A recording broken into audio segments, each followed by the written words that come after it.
what to do, what to do, what to do. You know, it all began with the rats. Seriously.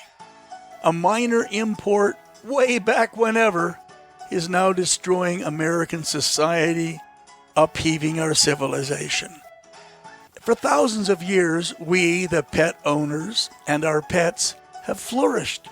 Back to the times of Tutankhamun, we've had pets. The Chinese dynasties, we've had pets.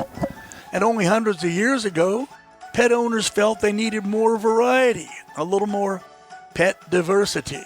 To improve their choices, they imported the Black Norwegian Rat, a hardy breed capable of entertaining just as well as a cat or a dog, but with a whole lot less upkeep.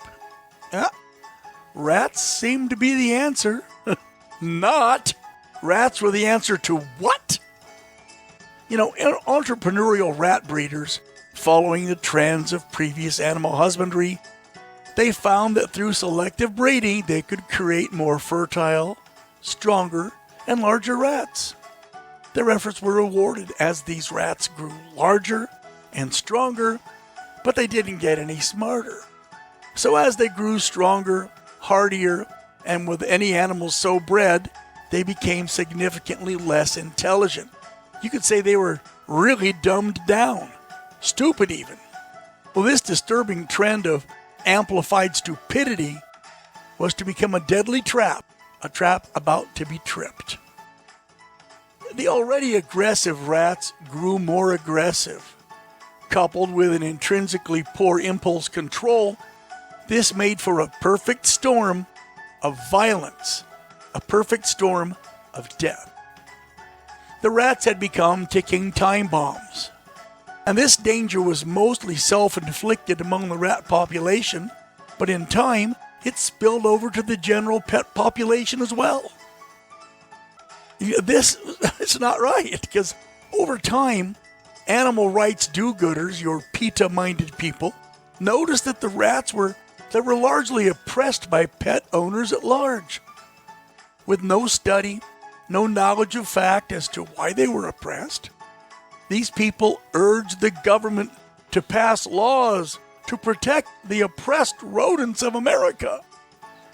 Despite pet owners' fears of increasing violence, government regulation wormed its way into the situation.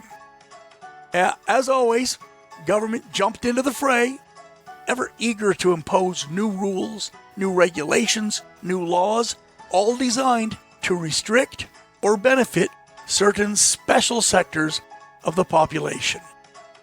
Ignoring facts and charging headlong into the fray, government enacted legislation resulting in special privileges for the rats. Black rat supremacy was born. Facing increasing government regulation, coupled with the violent and explosive nature of rats, many owners found it necessary to get rid of them, to dump the rats. So a lot of these rats were drowned, they were dumped off in the wilderness, they were poisoned, they were shot. Extermination, in fact, had become common practice. Well, the cost of feeding and housing rats without owners became increasingly demanding. For the remaining rat lovers, those intent on keeping their four-legged, long-tailed friends with fangs, the weight of taxes to feed and house the runaway rat population was becoming unbearable. Only the wealthy and disconnected, like Democrats, continued to espouse the virtues of pet diversity. Government regulation has granted rats protected status. The Equal Rights for Rats Act made their extermination or abandonment federal crimes. You couldn't hurt them, couldn't give them up, or you go to jail. These things, okay, taxpayer-funded food and veterinary care, mandatory use of preferred pronouns such as Ubermaus and dark rodent were implemented through social conditioning at all levels of education and through the media. Mere misuse of slurs such as nigrat, cheese chucker, or tail dragger became socially abhorrent, even ending the careers of many people, jailing people. humans could no longer speak their mind for fear of legal consequence. With a government-controlled press and media machine to help them, the powers that be had now granted rats, specifically, greater rights under the law and more opportunity under government pet care programs than any other pets.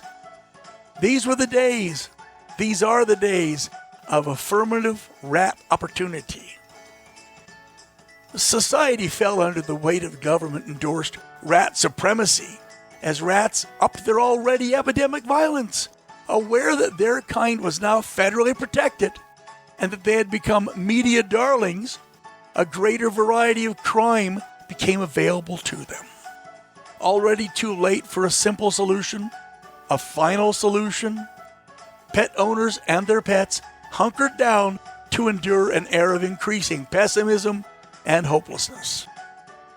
Now, eventually, statistics bore out the horrible and fatal truths, yet these statistics still seem to evade the consciousness of Democrats and rat lovers. Okay?